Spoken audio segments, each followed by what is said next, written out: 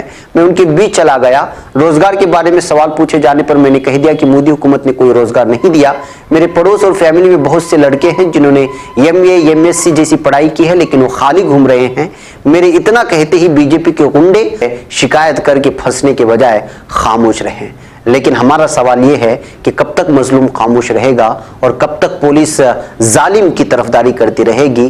ایک نہ ایک دن تو ان کو مظلوم کے تئیں آواز اٹھانا ہی ہوگا اور یہی ذمہ داری ہے اور یہی ذمہ داری بنتی ہے پولیس کی بھی اور حکومت کی بھی, کیونکہ وہ انہی کی حفاظت کے لیے حلف بھی اٹھاتے ہیں, کبھی اس ملک کے نام پر کبھی اپنے بھگوان کے نام پر. جی ہاں ناظرین, یہ کچھ خبریں ضروری تھی جو آپ کو پرائم ٹائم میں رکھنی تھی. آج کا ہمارا یہی پیغام ہے. ہمیں امید ہے کہ آپ تک ہم پہنچے ہوں گے اور ہمارے اس ویڈیو کو دوسروں تک پہنچانے کی امید کے ساتھ, اور جن لوگوں نے ہمارے چینل کو سبسکرائب نہیں کیا ہے ان کے سبسکرائب کرنے کی امید کے ساتھ ہم آپ کو یہیں چھوڑ جاتے ہیں. کل انشاءاللہ پھر ملاقات ہوگی. السلام علیکم ورحمۃ اللہ وبرکاتہ.